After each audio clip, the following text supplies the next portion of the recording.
Well, we're live. That's pretty weird.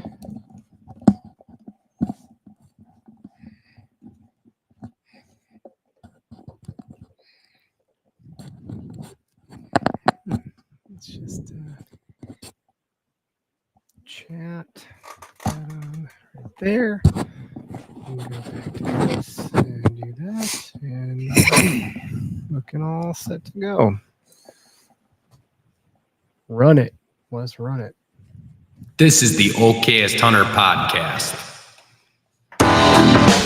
Never pass on shooter bucks, because that's just meat in the freezer. It's your tag, you hunt how you want. This is Okayest Hunter.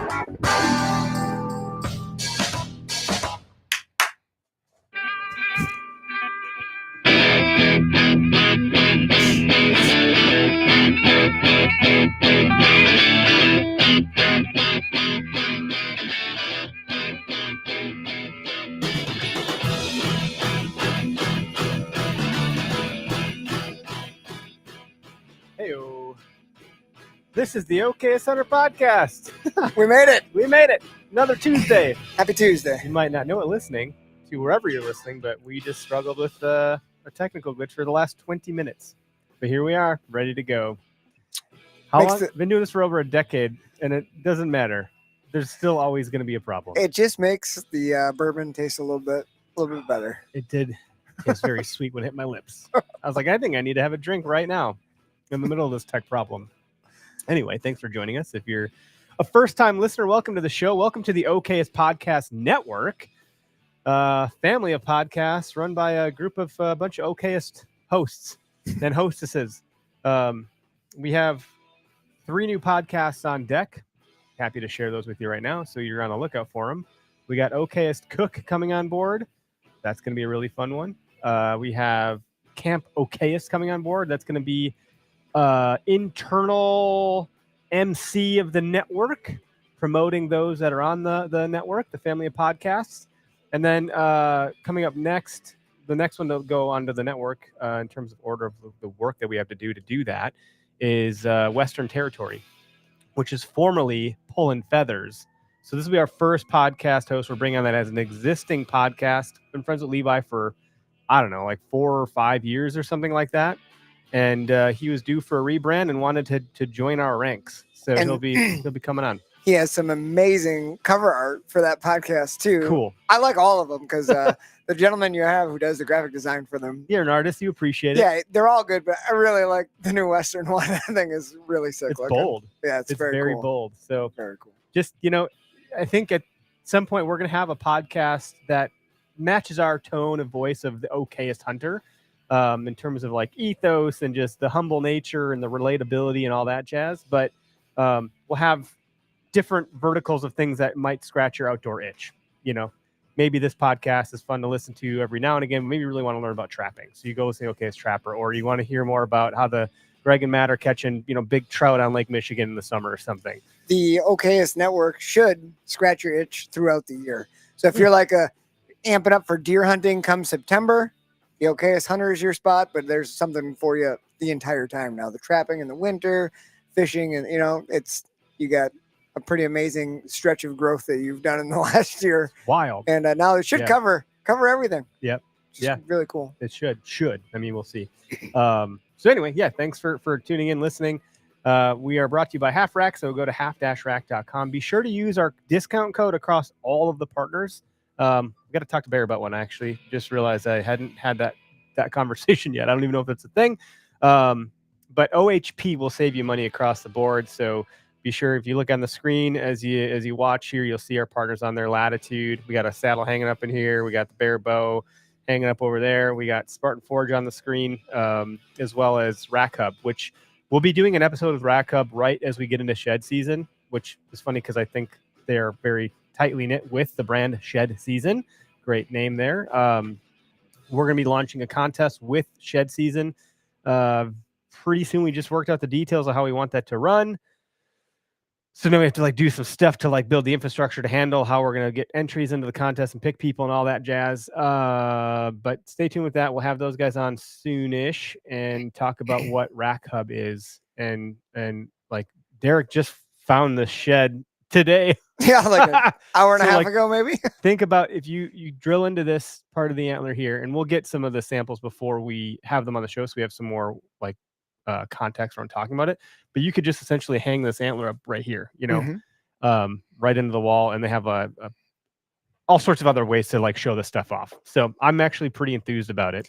Yeah, and it's not just sheds from what I've seen either. No, They it's- have like single shed Yep. that you can mount if you got a match set, and then like European mounts or like And different. they have the skull plates too. So at work, my boss has a giant elk on the wall. Like you're not fitting that through a door. Those antlers come off. So they have the removable whitetail, muley, and elk skull plates. So if you're working with a taxidermist, you want those things to just pop off because you're afraid they're going to get damaged in transport. That's a pretty interesting thing too. Yeah. So among other things, but nonetheless, welcome to the show. We're happy to have everybody. We're doing a weird episode tonight. Here's the thing. Greg was going to be here. I had this all planned up in my brain until I had a total tech nightmare. Now I have no clue what I was supposed to be talking about. I had like a very eloquent way to talk about this stuff. But as Heck with that. some of you might be aware, I got rid of my truck last summer and I got a car, which was hard for me. It was a really painful thing. Like, luckily my kids love me and they showed me that that's not what's important. Great. But I ended up carting around a solo canoe from Old Town on my car most of the season, which I really love that thing because it's like a canoe, but it's the size of a kayak and it weighs very little. Very sweet. Rig. So I could put that on my car. I got very efficient, surprisingly for me even. That being said, though, I put like ice fishing sled into my trunk, put my back seats down. I still had a car seat in there so I could still be dad for one of the kids if I needed to. And I had my whole setup in just the back seat of my car with the canoe on top. I was ready to go. I know, Derek, you've camped out of your minivan in the past, or I don't know if you still have that anymore. No, we don't. But yeah, I mean the topic of what is I don't want to say ultimate because I don't think either of us are working with the ultimate here, but like what is the ideal outdoor hunting rig? And I mean most guys would say truck all the way, but I was just like you. I had a truck. I had a F-150. Okay. I had the Super Crew, tons of room in the back, and then I had a 6.5 foot box. I used to have a wood burner in my basement, so I wanted the extra. I pulled a trailer from the cabin full of wood, filled the box up full of wood. So it was like storage space was huge for me because like that's how we heated our house in the winter. But then when we moved down here, the wife got a van. Ended up selling my truck. I ended up driving the wife's Dodge Dart, which was a manual, Nice. thank God, because Okay. that was kind of fun. But the Dodge Dart was not the ultimate hunting vehicle. But I used to take the minivan on out-of-state trips Okay. that I would be sleeping in the van with, and I would just throw in like we have like an oversized stuffed couch that we got, so the cushions are big, and I'm not a huge guy, so I would Mhm. take 2 couch cushions, stand them up in the van, pack all my stuff in there with the back seats rolled down, and then at night I just pop those down, throw my sleeping bag on the seat cushions, on the couch cushions. Smart. I like And it that. was super comfortable. Everything you want is inside. Nothing really like, gets cold like in the bed of your truck. Like when you put stuff in It's there, cold. all your stuff gets cold. And like, not that the inside of the van was way warmer, but like I could start it up in the morning and like let it heat You're up. right there. Yeah. And then you're putting on like You don't have your to get out and go lukewarm around. boots. Yeah, it's like having a bathroom in your house versus an outhouse. Like, Yeah. you don't have to get out to go out and Yeah. to go back in. And most of the spots that I'm hunting nowadays don't require any sort of 4-wheel drive. Like where we hunt down here. Oh yeah, You don't city, need 4-wheel city, like rural, whatever you want to call this. I mean, we're basically like Lee Ellis. Yeah. We're not. I was in your neighbor's backyard last night. I was trying to find the shed. I can't get both these sheds sitting here. You found. I don't. Anyway, like, Greg's having car trouble. He's fixing his truck. That's why he's not here now. He's like, "You should do an episode on taking care of your car." I'm like, yeah, I don't know. A whole episode about that sounds. And like, he's not the guy fun. who needs to talk about that because Yeah, I don't know yeah. crap. I don't want to talk about changing out carburetors and fuel filters and change your oil and spark. Whatever, you got to do all that shit. Like, I think the Whitetail Adrenaline guys have done a really cool job with like buying a shitty beater car going into season and being like, this is the one we're driving this year. And I remember talking to Jared a number of years ago, and he said like, we do that because we want to show that you don't have to have the fucking latest model truck to get this stuff done, and you're gonna have car problems. You deal with it.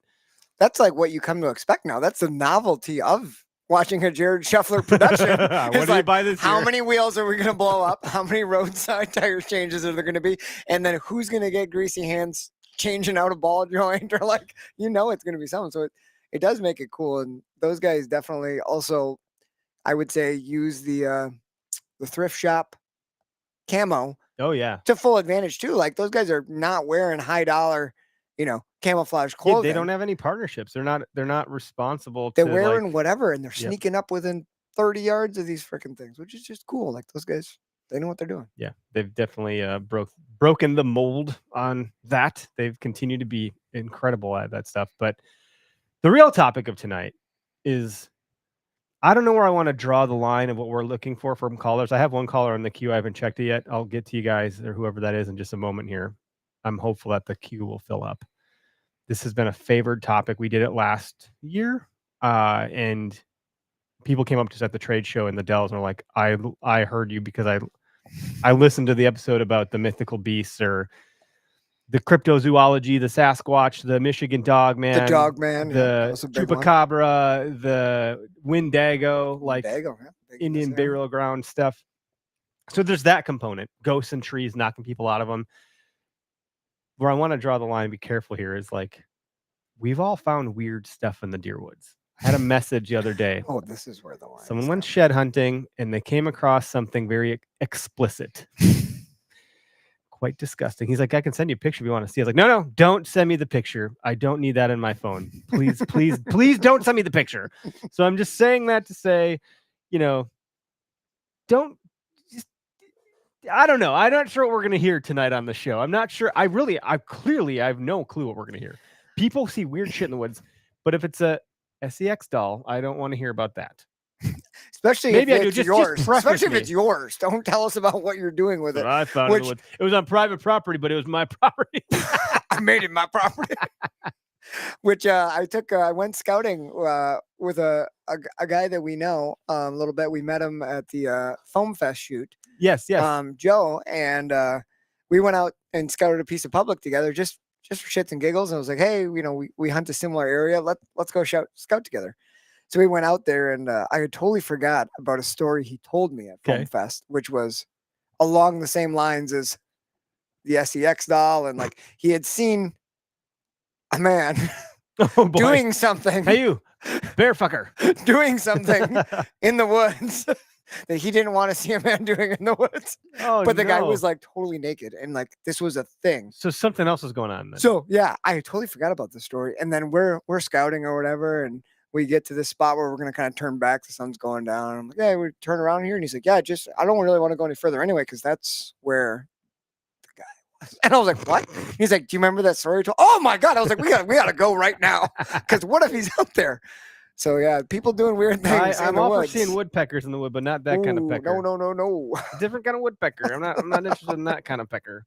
My wife, she went to Puerto Rico with a friend when we were dating, and a guy was like, pecking his woodpecker to them on a beach in the public, like just going to town behind like a towel or something. And they're like, oh my god, is that? Oh my god. That's hard to forget. Super weird. Yeah. Super weird. Not cool. Tony, I'll just read some notes on the screen real quick, and then we'll bring our caller in. Tony Cordero, what's up? Calder, what's going on? Alec, what's up? Oh, he's not saying hi to us. He's saying hi to Tony. So they're talking amongst themselves. Thanks, guys. Michael, how's it going? We're doing good. Levi Carey's here. Hello. David Nowakowski. Hello. Wow, man, it's like the crew is here. David has found some sheds. He was just messaging the other day. Found 2 sheds. It's been a while since you got out there and found some. So congratulations, Good David. job, buddy.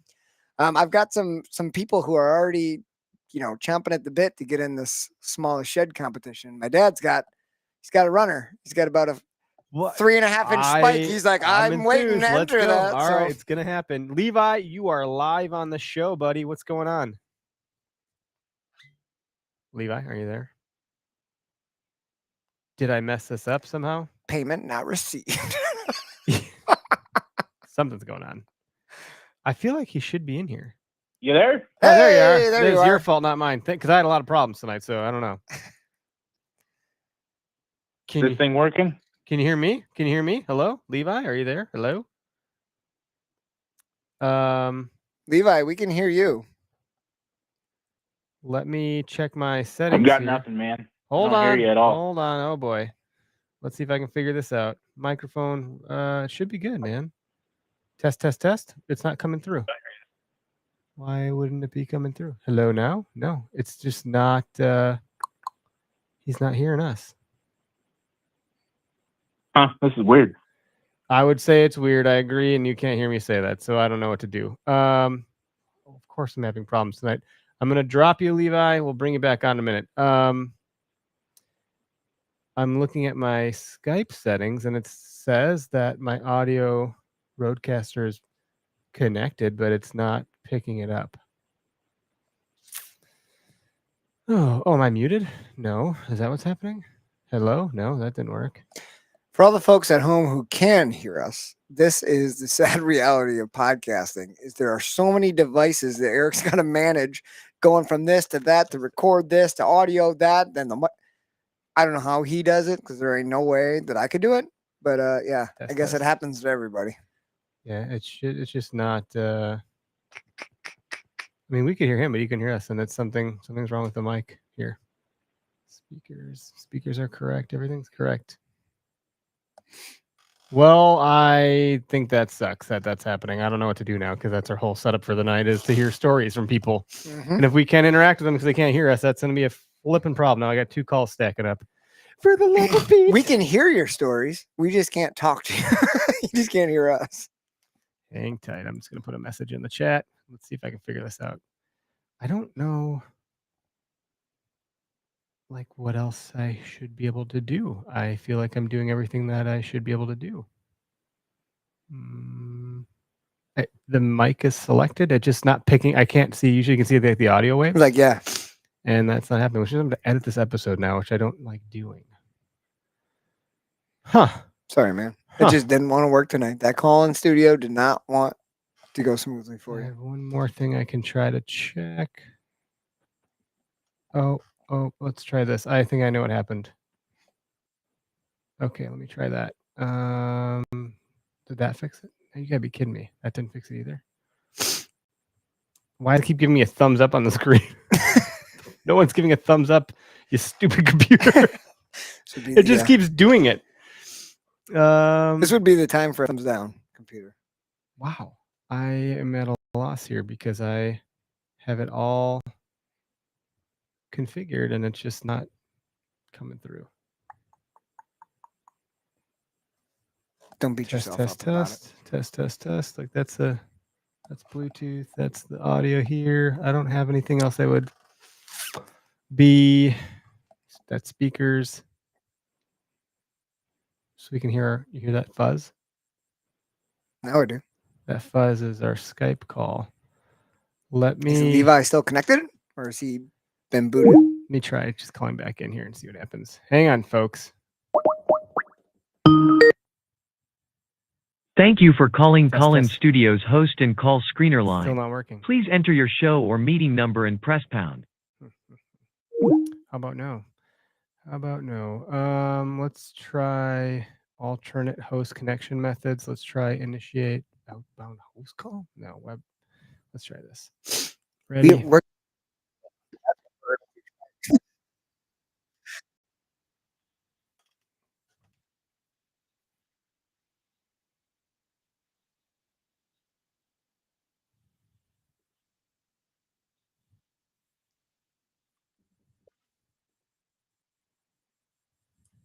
Hey, Noah, can you hear us? Hey, got that figured out. All right, let's see. Let me just see here. The folks that are watching live, can you hear me and our guests? Go ahead, Noah. Okay, let's see here. Can you guys hear our guest, Noah? Question mark. Please respond. Let's see. Hey.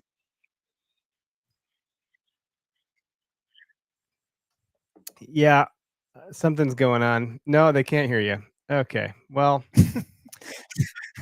Now we can hear Noah, but no one else can hear Noah. I don't get why you wouldn't be able to. This is the part that just, Eric, you know what it is?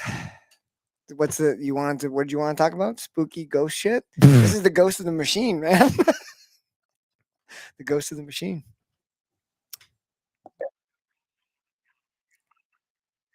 No, they do not. That's very obvious, Noah. Well, anybody watching live, you're just going to be SOL. And you're going to have to hear the stories in podcast land. I don't have a solution. We can hear you. So we're going to roll because we're recording it to the mixer, and that's going to have to work because I don't have enough in me tonight to problem solve this live in front of all of you guys.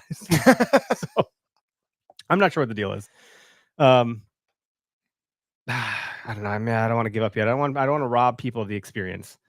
Let me Noah, hang tight for just 1 second. I'm gonna mute you to stand by for just a sec. Appreciate your patience, Noah. Let's see if I can just try one more thing. I don't understand why it wouldn't be working. Let's try start call.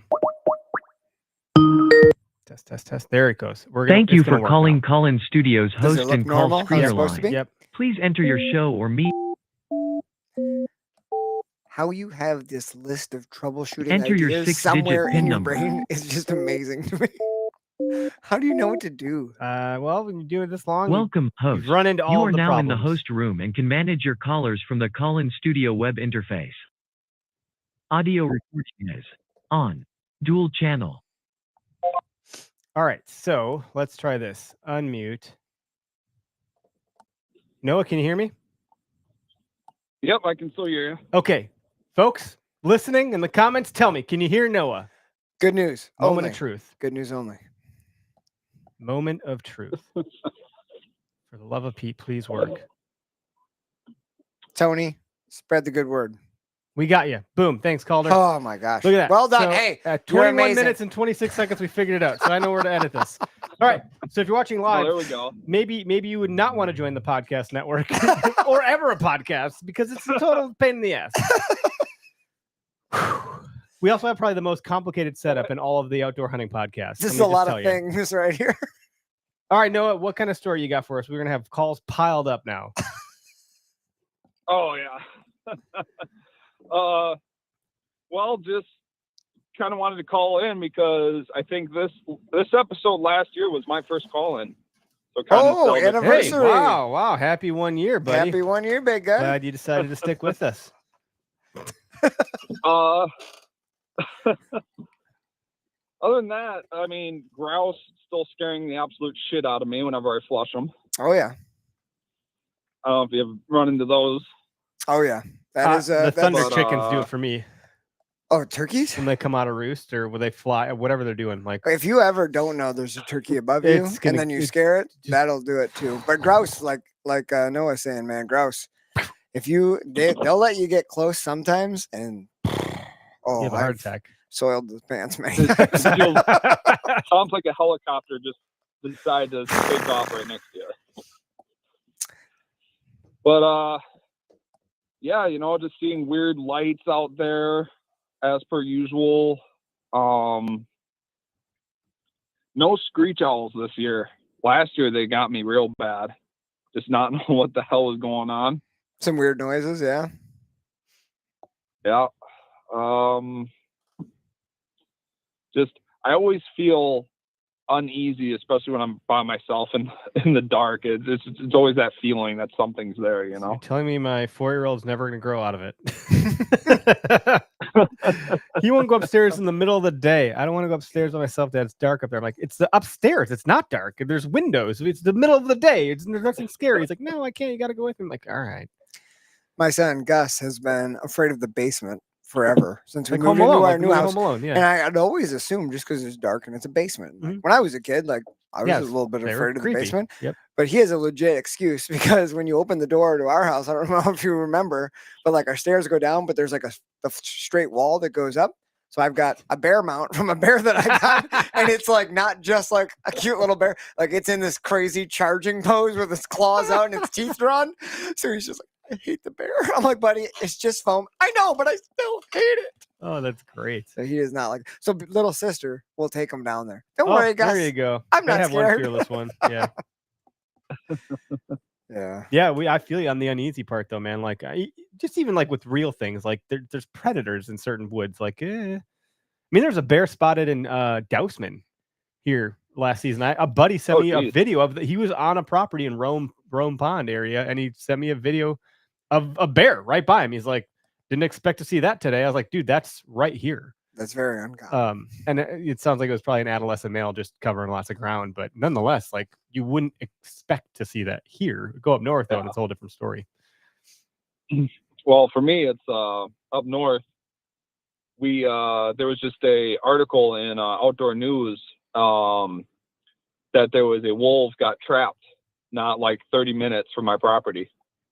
Oh shit! So yeah. it's like we know we have wolves up there, and it's just you don't hear much of wolf attacks, but it's there, you know. It's eerie, nonetheless. Yeah, there's very few recorded instances of a wolf attack, and if it is, it's usually some sort of weird, outlying event or They something. generally steer clear of people, but it'll happen one day.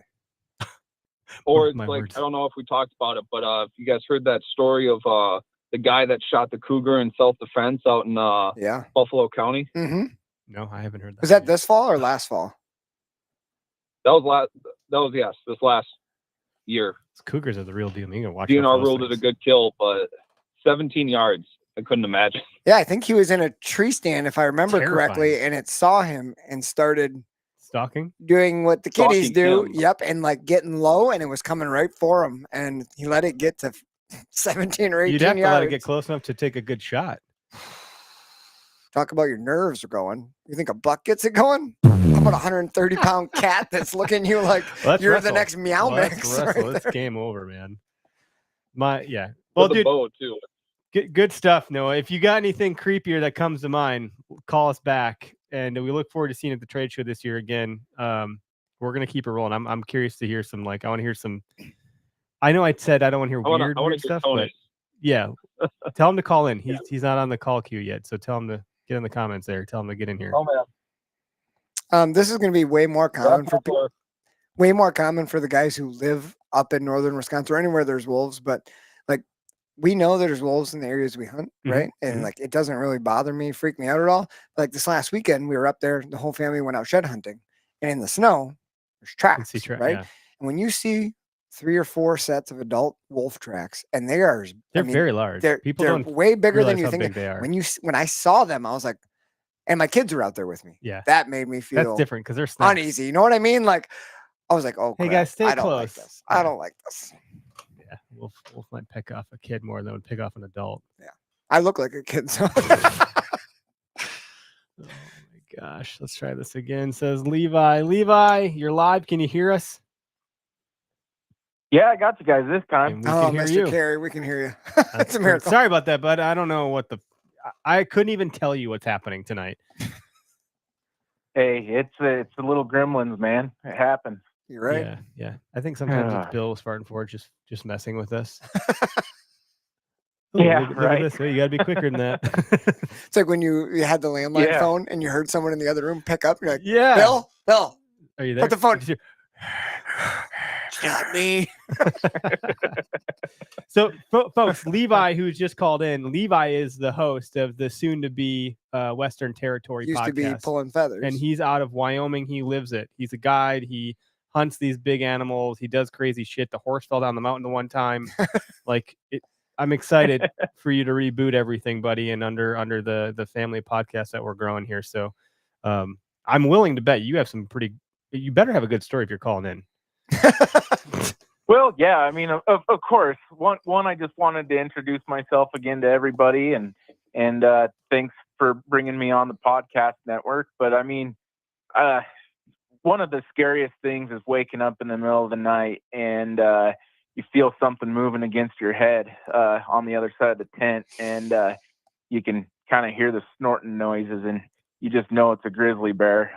Those will always get me no matter what. And you find the middle of the sleeping bag really quick because you don't want to scoot down too far because, you know, he's just pacing around to the other side of the tent pretty soon. So, yeah, I don't know, just instances like that all the time happen up here. All the time. Northwest This is the problem with Wyoming having for- you on the show. I can't have you say this too much, or my wife is going to be like, "You're not going out to hunt with that guy. You're going to die."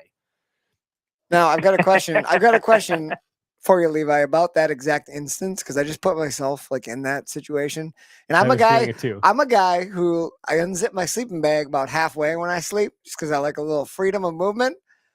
Like if a bear is Yeah. outside your tent, you know it. Like, do you just like subconsciously zip it up, like pretending like that's gonna make a difference? Like a or kid do you under the just- covers in the dark. Do you know like, what I mean? Like, Crawl under your bed. what do you do? Yeah. I've never had it It's happen. like What do you do? don't poke the toe out kind of Yeah. thing. Like, oh, you know, the Pull that boogeyman's toe gonna back grab you in from real underneath the bed. Yeah, you end up sleeping with your sidearm pretty often. That and your pepper spray, but I don't know. I'd rather I'd be use the sleeping with lead my rifle ammunition and than the pepper, sidearm. honestly. Sorry, say that again. What's that? I'd be sleeping with my rifle and sidearm, and I'd have it all right Yeah. there.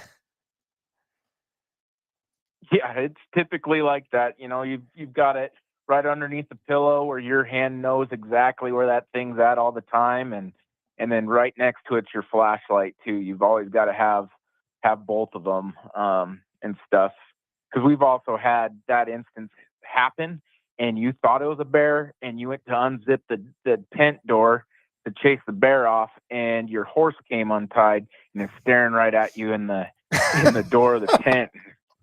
That wouldn't be a good thing. There goes your ride. Yeah, yeah, that'd be the wrong move right there. Yeah.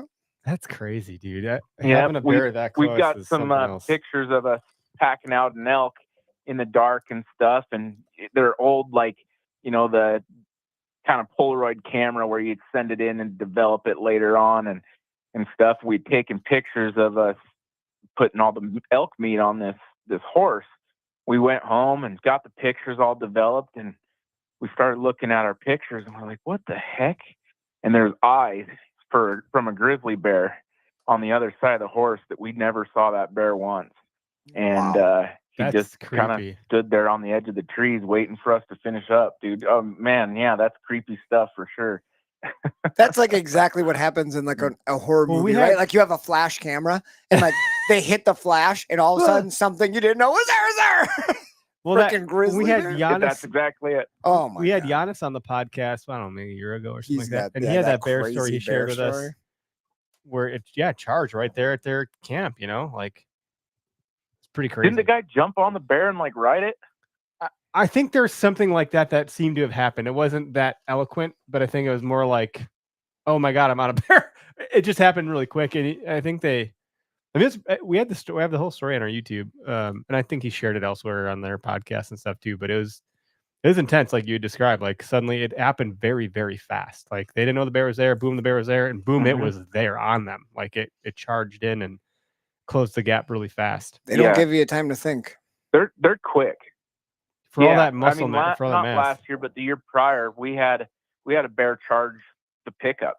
We're driving down through some, you know, kind of like close trees, down a little 2-track, just kind of killing the midday lull, so to speak. And, you know, we get down to this little spot, and you just hear this freight train coming through the trees. And I look to my left, and here comes this grizzly bear charging the pickup. And that was the only time I wish I would have had like actual like manual windows, because I think I could have gotten them up faster.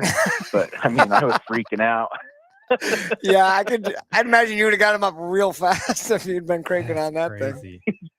Oh man. Yeah, but I mean, it was basically a bluff charge. He stopped about 10, 15 yards from the truck, but for him to actually run at the truck kind of surprised me. They usually wouldn't do something like that, but we went up the road a little bit and kind of looked back through the binos at him, and he ended up having like a calf moose that he had killed, and that's what was going on. He was defending his kill. So I've listened to a lot of like bear attack stories, and like I just find these things interesting. So I listen to a lot of stories about this or read a lot of stories about it. And most of the bears, especially grizzly bears that are like, you know, aggressive toward people, almost always have something wrong with them. Like something wrong with their teeth, or like something that's causing them impending pain that make them really ornery and more aggressive.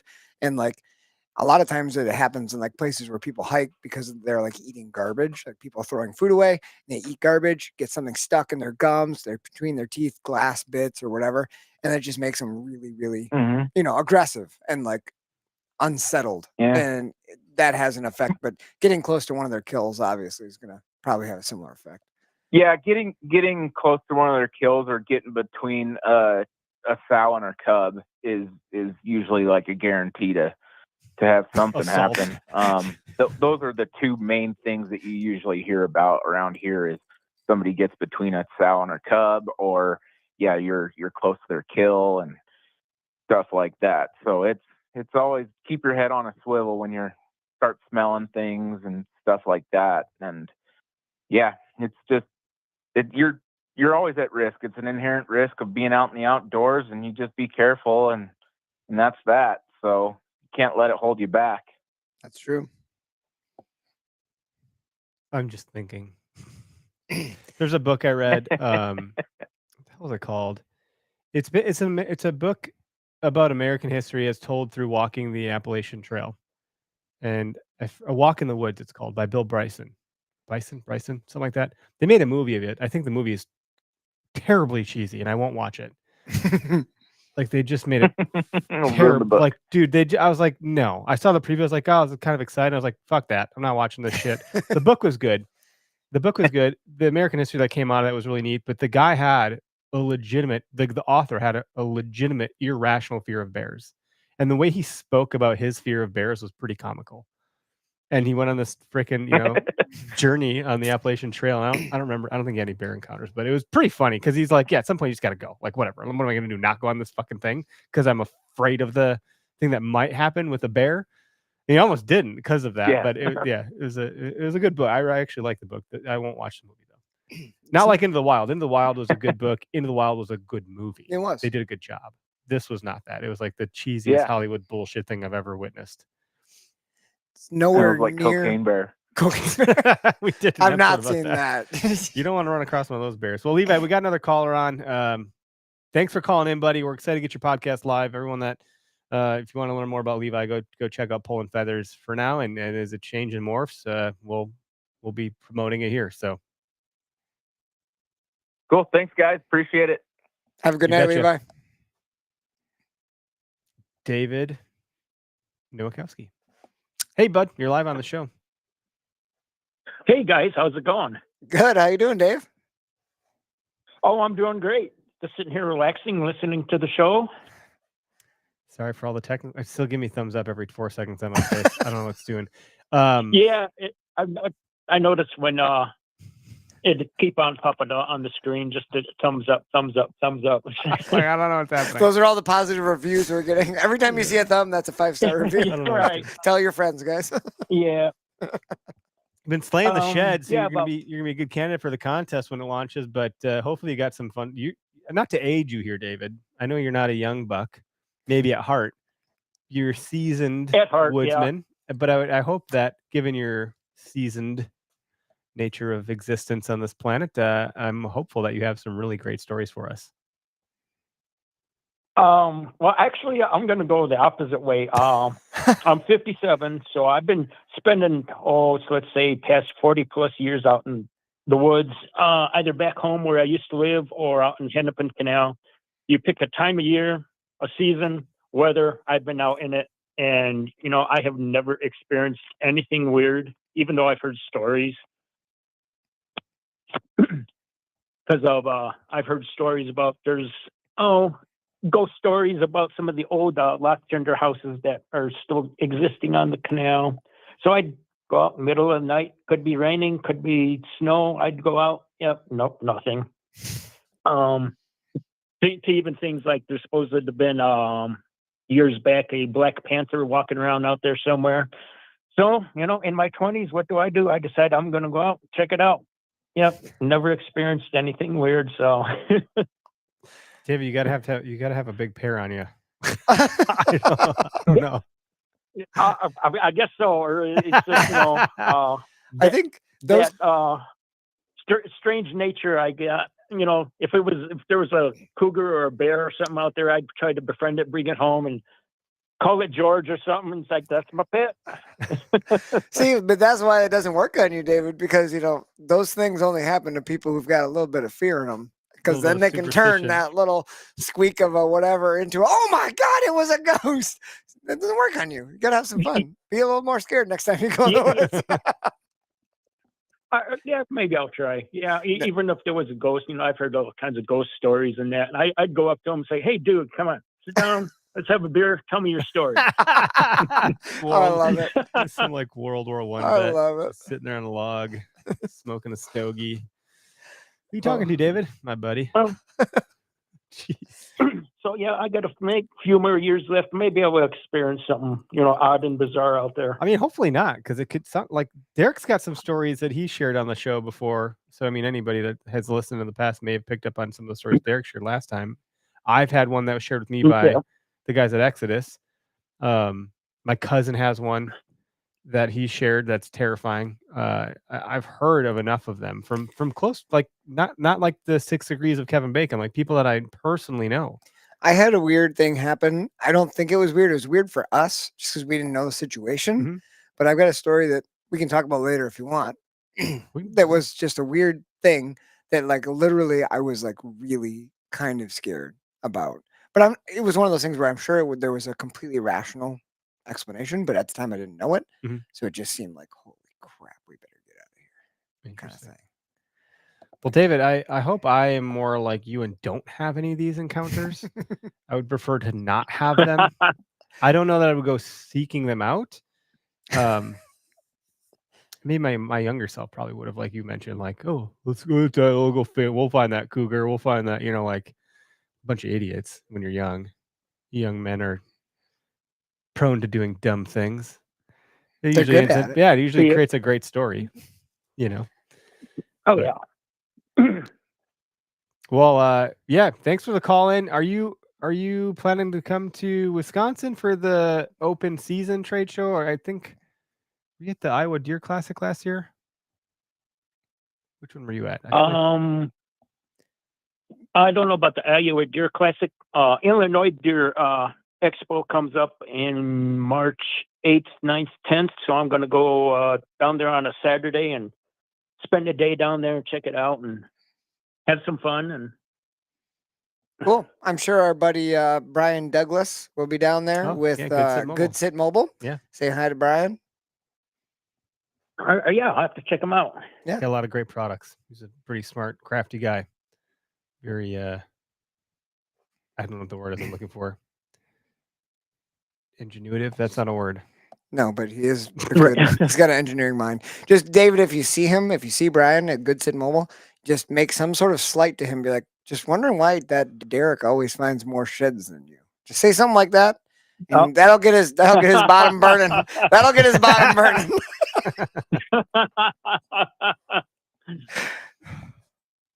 Well, yeah, sure will. Yep. Well, thanks for calling, David. You have a good night. Enjoy your evening. Thanks for tuning in and calling in as always. Yep. Good night, guys. All right, we'll see you soon, David. Derek, tell me the story.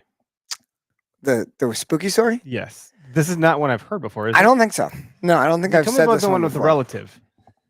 The relative I told you Heard about that one. The ghost story. Yes. This was just like a weird. I'm sure there's an explanation. So, up where my parents' cabin is, there's a couple different things. It's in Townsend, Wisconsin.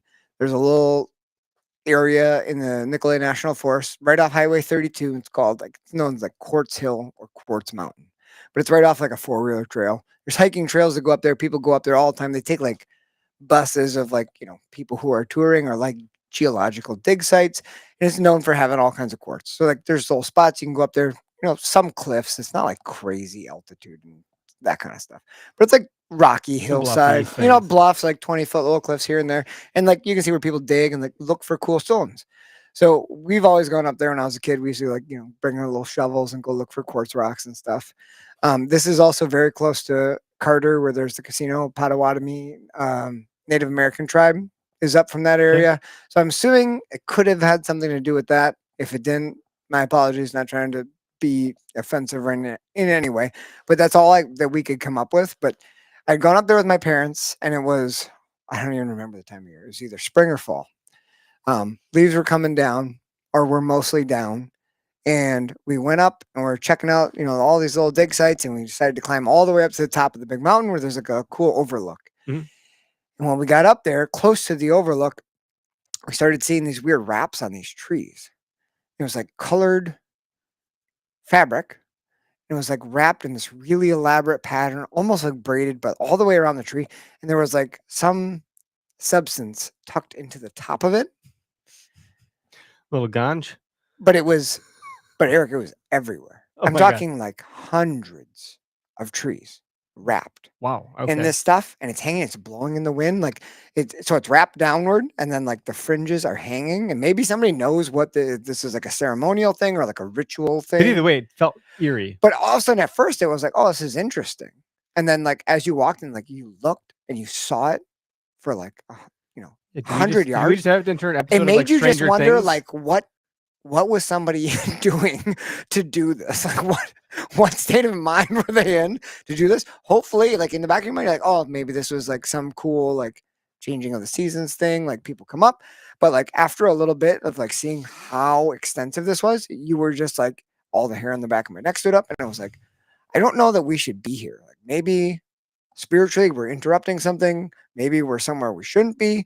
But like I really did feel super uneasy at the time. It was like, this is not that normal. feeling, I understand that feeling that I shouldn't be here. that it's like you almost enter a fight or flight. Yeah. Response. Did you know there's something called the challenge response? There's fight, flight, or challenge. I did not know this. Tell me more. Challenge response is when like you get that similar feeling, but the challenge response is like that energy converts into an adrenaline rush for you to deal with it in some way. So like if you have like stage fright, a challenge response would give you it takes all of those uneasy, queasy feelings in your stomach, and it gives you what you need to deal with the situation. So like it's almost like fight, essentially. Yeah. Like you're getting that feeling because you're able to take that energy, convert it into useful, tangible things for your body to, like, now you have heightened senses. Your blood vessels literally get bigger. There's more oxygen flowing through you. It's a challenge response. It's You're very thinking interesting. faster. It's You're wild, man. responding faster. You get into that situation and suddenly you're like, no, I fucking got this. Like you just deal with it. It's totally, Dude, you figure out a way to teach challenge response. You're a millionaire, right? it's Like wild. think of how many It's a people total have thing. anxiety issues and are like treated for anxiety. I Like, got very anxiety is obsessed your with challenge response to response for a problem, while. right? Like, I wish I had challenge response with bugs. dude, that's what I was gonna say. If I could I teach don't myself to have it. handle that better, I have blackout response to bugs. I have oh shit response to It's like, bugs. what'd you do? What'd you do? Did you miss it? I don't know. I thought everything was good. I don't understand what happened. In that second, like my brain goes, "Bah," and then I don't know. I felt good, and then I don't know what happened. And then I got through it. I'm like, I think it was fine, but I don't know. Now clearly it wasn't. So I was shocked when I saw both of these deer dead. I couldn't fucking believe it. That it actually happened. Yeah, because I thought for sure. I blacked out the spot when it all went down. Like, oh. And for anybody who's listening who's a newer hunter, you may think like, oh, over time, like it just, I'll just figure it out. Well, People don't change. I've been hunting for a long time, and this season is a definition of not having it figured out because I have messed it up on more deer this season than.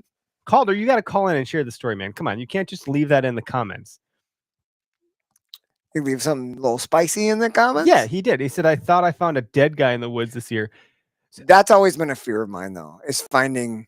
I didn't meet either. Finding Just a put an body. article out about that, where like hunters actually help Find more. not purposefully, but like because would we spent imagine. so much time outdoors with trail cams, cell cams, we're out looking for sheds, all this stuff. Like it sounds like hunters actually have helped solve a lot of crimes or missing persons. You're welcome. I hope that never happens. That I've thought of that before, and that we find a lot of absolutely- dead deer. We do find a lot of dead things. A lot of balloons. What's with the balloons? Can someone explain that to me? I actually don't know. Balloons is awesome. But there's like a Yeah, why is it funny? symbol? Yeah, so There's a like thing. it's I know we find them because they come down from the sky. I get it.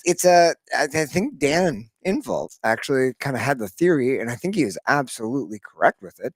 But it's all about the wind and wind currents. So like not all balloons, but like certain balloons, right? That enter into whatever areas, like as they're deflating and they're like coming down, they've lost their they're no longer, they're almost like neutrally buoyant, right? So they're getting pulled in whatever direction. They're no longer rising on their own, creating their own direction. So they're getting pulled into whatever wind tunnels or like spiraling, circling winds, like what as a hunter you would call like bad areas for you. And like that's why you find balloons. Like the idea is like By the time it gets down to that level. buck bedding areas, oh man, I found all the sign. There was a balloon there. There's 2 balloons there. It's because they're in areas where the wind is like the terrain is causing wind to circle or spiral or thermal, and then like that's where they're landing. Well, that's where deer have advantage because obviously if the wind is swirling in that spot or pulling down in that spot, they can smell more than just one direction. They can smell all around. They're getting more intel from the sky. Yeah, which is really weird because up in the Nicolet National Forest, how many balloons have you ever had up there, Eric? A lot. I went scouting. My mom was with me. This is like 5-10 years ago. I don't know. And we went up to the spot I wanted to scout. And all of a sudden we started finding all these old rubs. I'm like, oh, this is looking good. A couple new rubs. I'm like, oh, I'm going to hang a trail cam here. Also, my mom's like, look, a balloon. Another balloon. We found 3 balloons within 30 yards in the middle of the national forest, like miles from a paved road, right? 3 balloons. I hung a camera in that spot, and this was the year we had that huge windstorm up there. Okay. But I went back, found the camera after the windstorm. The first picture on there was a 6.5-year-old buck named Blondie. I thought you told me it was going to be a balloon. It was a balloon. It was a guy selling balloons. Fucking clown. It was a guy You want to talk about something whacking creepy? off in the woods to balloons. We wrapped it all up. You see what we did there? Circle around. Really wrapped it around the tree. I don't feel like I Should should have be seen here. the balloon. Oh my god. So Calder, you're live. Can you explain why you thought you found a dead guy? Like, what's going on here? Tell us Unpack more. the story, buddy. Yeah, how you guys doing tonight? Absolutely. We're doing good. all We're right, we're man. all right. Yeah, of course. We're doing our thing. Good. Talking to you guys. This is good. So yeah, so this year I was out hunting public land in the Adirondacks, and I actually just went out with a couple of friends of ours, and we all split up and went in different directions out on public land. And here in New York State, you have to either wear a blaze orange hat or a vest, a certain amount of square inches of orange. So yeah, I was out walking in the woods, hunting, had my orange on. It's a good, 4 or 5 weeks into rifle season. So, the days of confusing bow season for gun season and forgetting your orange are kind of behind you. So I was out just walking in the woods, walking on public land, walked probably about 4 or 5 miles, walked through a timber cut, and came up to this clearing, and I saw a big blob of green just hunched up against a rock, and no orange on, nothing. And so at first I thought, what did I just stumble on? And I stood there, I looked, I studied this blob of green and almost pulled my scope up to check it out, but I pulled up my binoculars instead. And there was a older gentleman just leaning up against this huge boulder with no orange on. He just had his green wool camouflage, a dark brown hat, and a pair of black sunglasses on. And he was just leaning up against that tree that rock with his rifle, and he wasn't moving. And so I thought, if this guy's been out here in this position and he doesn't have any orange on, is he out here from last year? Is he out here just breaking the law? What's going on? Either way, it's a sketchy outcome. Go on. Yeah. So I walked up a little bit further, and eventually I just got to the point where I just stood up so that I knew, if he was alive and well, then he was going to see me there. And I stood up and put my hand up in the air, and his head snapped over to the right and looked directly at me. And Creepy.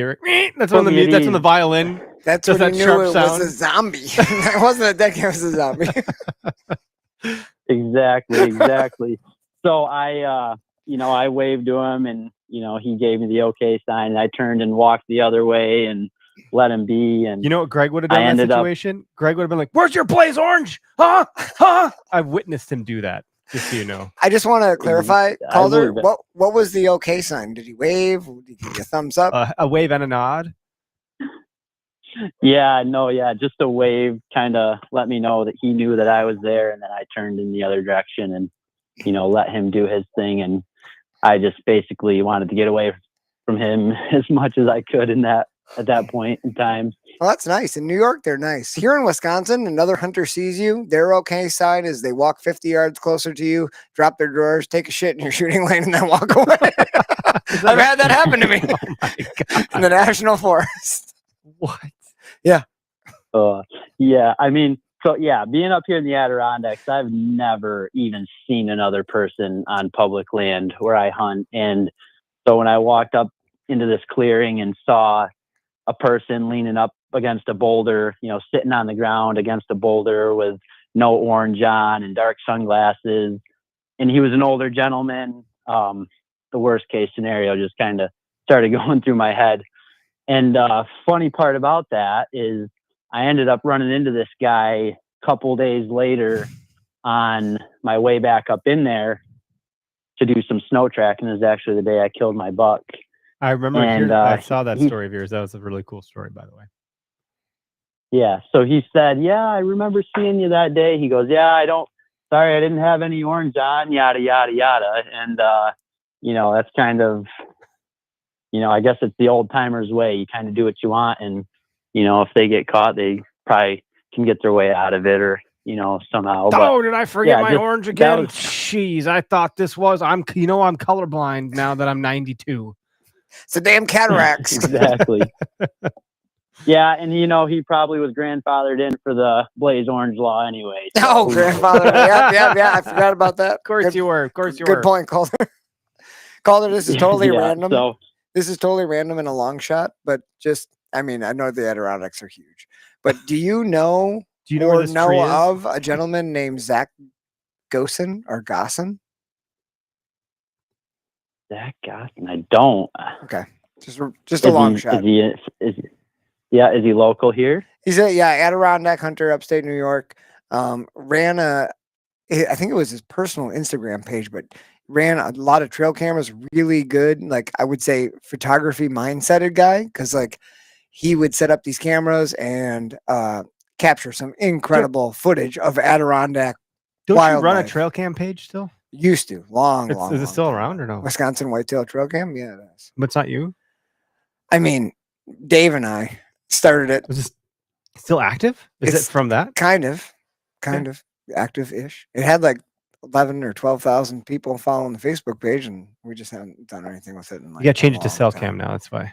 Oh, the cell cam page. Well, I just thought I'd ask just in case it'd be a wild Yeah, no, I coincidence. mean, if he's still around this area, feel free to shoot me his contact information or give him mine or whatever. I'm like you guys know, I got myself into hunting and I'm Yeah. self-taught, and I'm always looking for people around here that I can get out with or go out and hunt or whatever. But he's a really good guy. Yeah. He knows his stuff. I met him personally and knew him through Instagram. Mhm. And when I worked in upstate New York for my summer job, he actually reached out and was like, "Hey, I saw you're in upstate New York. You want to meet up?" And we had a couple of beers, and really, really nice guy. It's cool. So yeah, that's awesome. But yeah, no, I thought I'd call in after you said Called you out. to give you a call and let you know about that story. Yeah, it called me out, absolutely.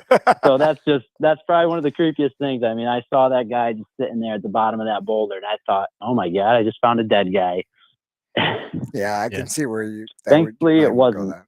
So yeah, anyways, I'll jump off here, let you guys continue, and I'll keep listening, but good talking with Sounds you. good, bud. Thank you. Have a good one, Calder. Yeah, you too. I don't have a lot of weird stuff. I told you the story about opening day, my first opening day with my dad. Where I thought he got shot. Well, that's terrifying. Did I tell you That's this? just Did we talk simply about this? terrifying. That's less spooky than it is. No, this was terrifying. not spooky. No, I that's was just terrifying. I was absolutely terrified. I don't know. I apologize if you heard the story before. I don't think I mean, who My knows? dad We would could be share the same very- story several times. Dad, like- if you're listening, I'm sorry. Okay, I'm not putting this on you. It was the first year you took someone with you, so like, I get First it. year you took someone. No, Yes, but he had the most fucking no dangerous game. kidnapping was happening. Jesus Christ. No, I'm just and, kidding, and Derek. he'll tell you it's his biggest buck he's ever shot up north, and probably the one he talks about the least because he just doesn't like the story.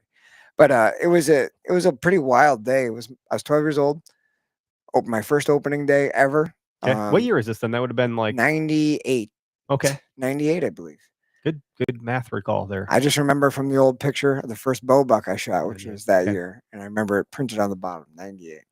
98, and Dad had trained me for bow hunting, so I was very well trained, patient, just wait for the shot, wait.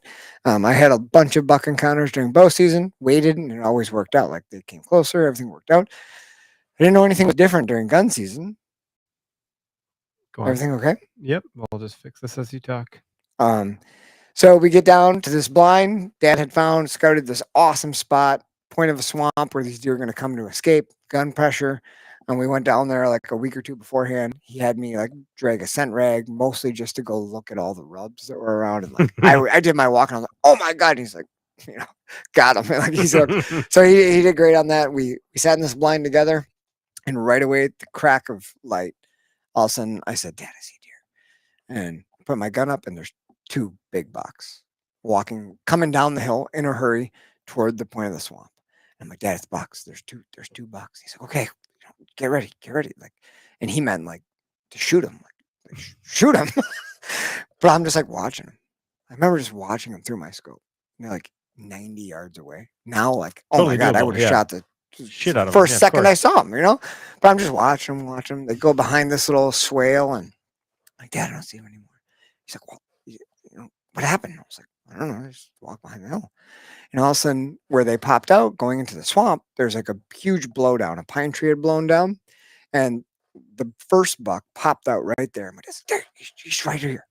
So he grabs my shoulders and turns me, and he's like, he's right there. Shoot him. Well, he had taught me to look for horizontal lines. That's how you spot a deer. Timber's all tall. Well, he's standing right next to the down tree. I can't see him. He's like 80 yards This away. is right along. I just I can't pick him up. He's not moving. He's looking at us. I can't pick him up. I'm like, I don't see him. He's like, he's right there. And he's like, try to give me every chance to shoot this deer. Finally, he's like, I'm going to shoot it. And I was like, go for it. So he throws his gun up. Boom. As soon as he shoots, I see the deer whirl moves, away, yeah. runs off. And I'm like, oh my God, it looked huge. So he's like, yeah, I think it was big. So it runs off. We have guys that we saw come in with their headlights that are kind of like all around us. On 2 different sides, guys came in, and he's worried. The deer ran into the swamp, but there's guys sitting along the edge. That's something thinking about a shot at He it. doesn't want anyone else to get the deer. So he's like, here's what I'm going to do. I'm going to go in right away. I'm going to start looking to see if I hit it. We had like semi-open lane along the edge of the swamp. He said, just keep your gun pointed down here. If I go in and it comes out, just shoot it. Like, just take it down. So he went over there, and I see him, wave. He's like, I'll be back in 10 minutes. I'm going to go look and see if there's blood. And he started trailing it, and he had found blood. And he started going, and he did what hunters do, not what, and Dad bringing his kid for the first time. Like that wasn't in his mind because he hadn't never brought a kid. Yeah. So he started tracking, and I think 3 hours had gone by, and he had jumped the deer, shot it again, kept So following. you're hearing it. gunshots thinking maybe someone So shooting this deer. all shot my I've dad. heard, if you've ever had a, opening Yeah, I rifle understand. season anywhere, it was gunshots and gunshots and gunshots. And your dad's not coming back, not I coming back, was not coming 10 back. minutes, and all of a sudden I'm freaking out, like absolutely freaking out. Pretty positive my dad's dead. Like he's gotten shot. I've never experienced a gun season before. I don't know if it's normal to hear this much shooting. Like, oh my God, everyone's shooting my dad. Like, what's happening? So I ended up like yelling for help, like Oh shit! yelling Yeah, and you're yelling freaking for out. help. Yeah. Like I was crying. I didn't know what was going on. And all of a sudden, like my dad pops out, comes back. Oh my gosh, he's so sorry, so sorry. Had chased the deer, jumped the deer, and like kept going after it. And we were walking out later that night. We sat the rest of the day, and everything was fine. And we were walking out. A couple guys that were kind of around us, we're walking out, and one of the guys was like, "Yeah, are you that kid that was yelling for help?" And I was like, "Yeah." My dad's like, "You heard a kid yelling for help? You can come and help him?" So, well, no, I didn't know if like he really needed help or not. what gave you the thought that he didn't? He was saying, "Don't help." Just don't help him. But no, that was That's a weird thing because that's a psychological thing. There's a story in Psychology 101 in 3 college that hours. talks about the story of a lady getting stabbed in like Central Park or some shit, and she was yelling for help, literally getting murdered, and people all around were witnessing Heard this, but no one went to help because they all assumed someone would. Yeah. So then they wouldn't. So maybe that guy's like, well, someone will fucking help the kid. I mean, I don't know. It's not the guys around here. I'm gonna climb her. Yeah, I'm not climbing gonna down. Sorry. Someone will help. Yeah, but that was a scary 3 hours. That's scary, dude. Really? I mean, shit. I could, as a dad, and you're a dad, now you know, I'd be like, oh, buddy, I'm so sorry. That's what you he know? said. Like, Yeah, you know, and like, oh my, you just feel, your heart would feel so. I'd also I know say, where like, his head was. You know what? I it's get also it. a really good reminder to know that your kids actually give a shit about you and care about you. Because as a teenager, I'm sure you were a shithead in some cases. Your dad's like, oh, this kid does fucking love me and needs me. I'm wanted as a father. Win. I have to make him think I'm dead, but that's how it goes. Like, You're welcome put for some reminding lightheartedness me- into the for mode. reminding you how much you like me. No, he did end up. We ended up finding it a few days later, Jeez, and it was his biggest deer he ever got. that's up north. crazy. Yeah.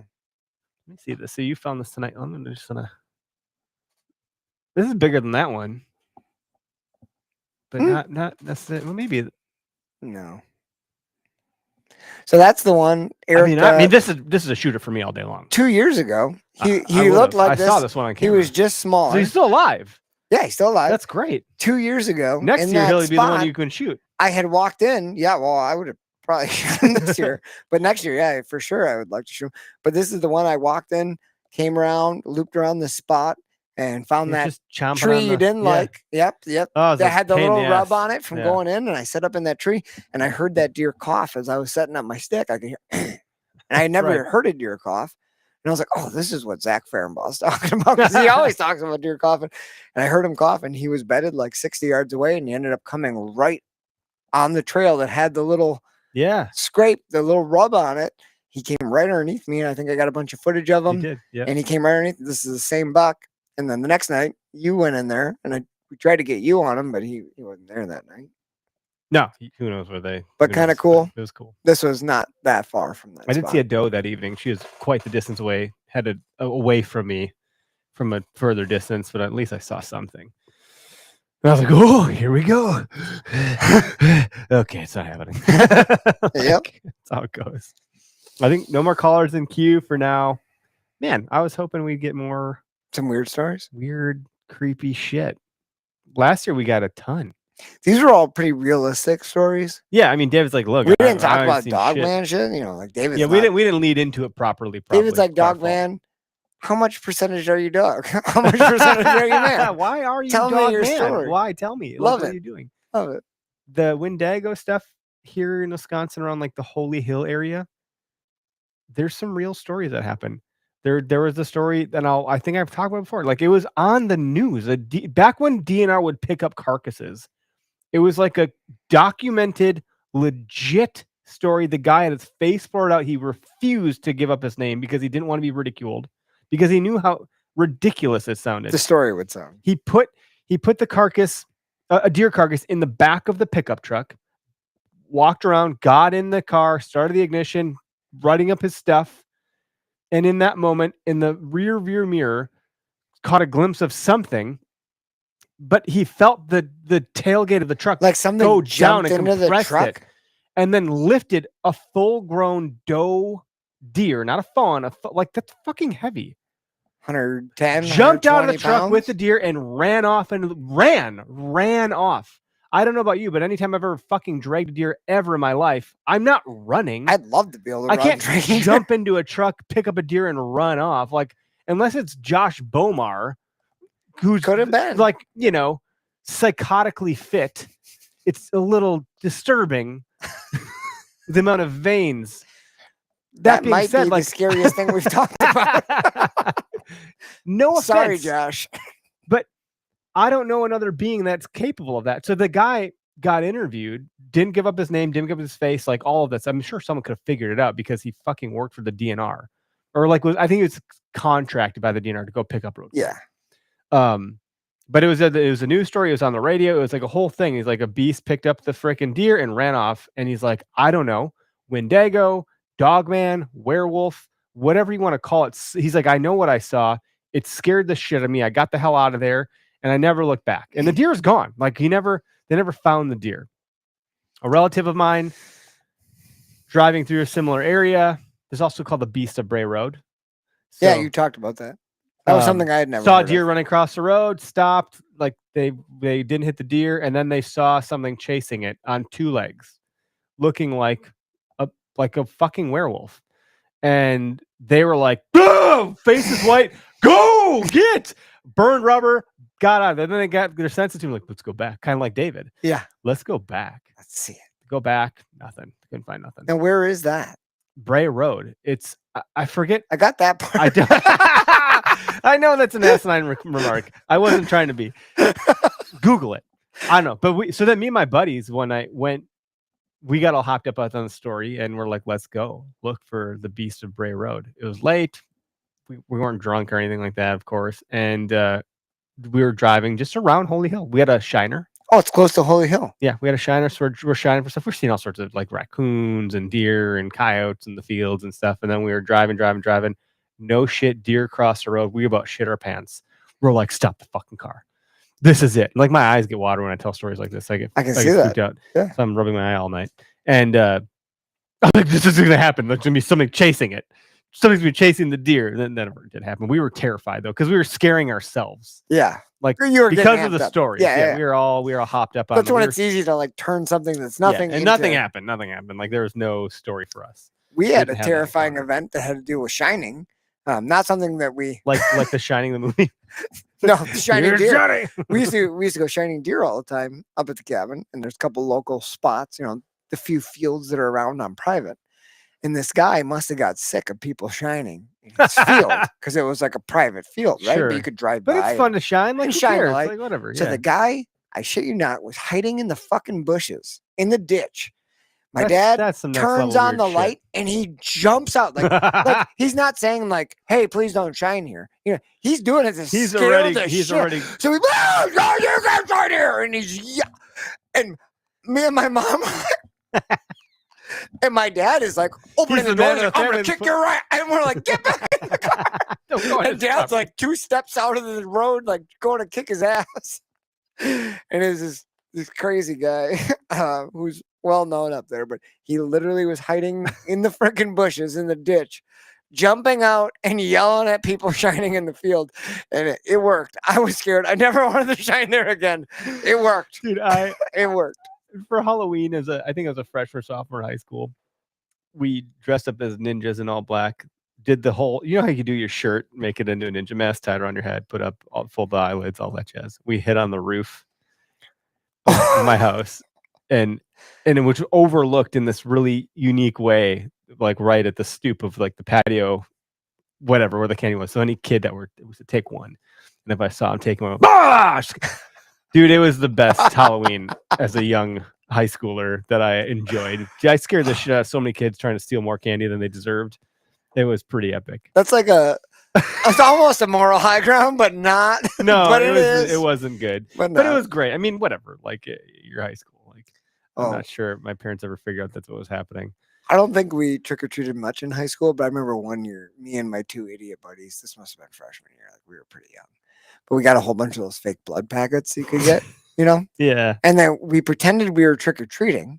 And when someone was like sitting, how some people sit outside like in the driveway in lawn Yep. chairs, we'd only go to those houses because we didn't really want candy, but we'd like jog up, and like, oh, okay, and then like we'd pretend to trip, smash the blood packet, and then, oh my God, and then blood would be like on their driveway, and they thought it was real. So we were just tormenting harmless, like really Oh, nice that's people, not good. Yeah. and just, being a bunch of God, high school assholes. boys are the worst humans in the world. Yeah, I mean, It's why like we that did song, that? Why we thought Teenagers that was Hear the fun. Living Shit Out of Me. That's a song, and I agree with that song now. And like it's terrible. Now I teach teenagers, Yeah. so I have to deal with them. You're like handing out blood packets in class. So guys, have Dude, fun you with wanna hear a these. good Be idea? responsible. Have you heard about the $2 holler? Huh? Oh, Don't do that. I know yes. your students listen to this episode. This is podcast. It's probably not great. I hope they enjoy it. You're gonna get some pranks Tomorrow they're gonna be in like, your classroom. They're gonna be blood like, I packet. bashed my face on this table. I'm bleeding everywhere. See the chair falling thing? You Yeah. should have had the and blood then you pick up a packet. $20 bill and you got shit on your hands. Oh, I'm gonna leave $20 bills of shit on tomorrow. You're gonna get kicked out of school. You're fired. So be it. High school teacher gets fired for putting shit on dollar bills. I'll just be a professional podcaster. No, it was an art experiment. It was, yes. I was trying to show them the psychology of an artiste. I drew a smiley face and poop on the back of the dollar. Finger painting. That's disgusting. I apologize to anyone who had to hear that. This is great. Well, I don't know. That's our podcast for tonight. Get your car squared away and be prepared for shit in the woods and like ghosts, I mean, and shit, actually. Like, watch out for that scat. If you do find money, just be cautious. Calder almost found someone. He thought he found a dead guy. I could understand that's terrifying. David's not scared of anybody. Noah, he's just scared of animals in the dark. Poor Noah. It's He's all a very- big dude. It's all relatable. It really is. It really is. My dad and I, when we hunted the Nicolay, back then you could bait. So we would take buckets of apples out the day before, throw those down. Of course, our stand is like not far off, so we could watch over the bait pile. And then my dad had this brilliant idea of like bringing apple juice and like dumping that on the trees and all around. It's just going crazy with the apple juice, you know, to really Yeah, get the the scent going. the aroma. And sure enough, you'd go out there and deer ate and all the apples. Of course, they did at night when you weren't there. But I was legitimately terrified that bear are going to come and eat these apples. I'm going to walk up at 3-4 in the morning on a fucking bear It's eating not the gonna- apples. And the bear's not going to be pumped that you're coming. And to I'm the gonna apples. I'm gonna walk up on a bear that thinks it's dark, that's still going to town on the apples, and because he smells all the apple juice and all this stuff, and I was like, this seems like a bad idea. Like, I forget the deer at this point. Like, I'm pretty sure I've attracted a bear, and I'm gonna walk up on him, eating the apples because my stand is right by the damn apples, and I was very scared. So I would knock like an arrow, or I would load my rounds, and I was like, I'm killing this, whatever the hell. Like, I'm not. Haul me off. I'm not taking any chances. You know what I mean? I think that's probably, I mean, we used to bait a long, long time ago up there. And same thing, bears always, right? Like bears. But what we found out is that any kind of scent you would use, no matter what. Like, Yeah. a lot of like the deer scents have like molasses smell in it or vanilla smell to get the deer to come. Yeah. But obviously the bears were the things that showed up the most. But really any scent you use, They'd be like, "Ooh, bears, what's their that?" sense of smell is so good that they'll smell it from a long, long way. They'll come check it out. So like nobody uses any scent anymore because all it did is bring in bears. Occasional deer, but mostly bears. You know what? We're just not gonna do the sun thing anymore. I Not don't gonna want do to. it. Yeah. Black bears are pretty big, and no thanks. When there's bears around, I see less deer. It's weird. Thanks for tuning in, folks. TikTok, Instagram, everybody. Appreciate it. Sorry for all the technical problems. I think we've now covered. We've gone past the time of which we started, so we've done the full hour. And we'll be back next week. I think we have guests the next 2 weeks of the show. So for the month of February, we have guests. I think we're bringing on the Rack Hub guys. It's on the screen right there. First week of March or so, I believe, and we'll be able to speak to the products by then. So I think that's all I got. I don't know. Let us know how you like the other podcasts on the network. They probably are better than ours. Probably. Yeah. I hope. Yeah, I'm sure they are. They are. I've Yeah. listened. Yeah, they're Southern good. News, they're crushing it. OK Trapper's crushing it. Turkey Season's crushing it. OK Fish, they're all crushing it. Upduck, like all of the guests and the narratives and the shows that everyone else on the network is putting on are way better than this one. I wish we should do better. We should just have them host our podcast. It'll be fine. But adios, folks. Thanks a bunch, and we'll catch you next week.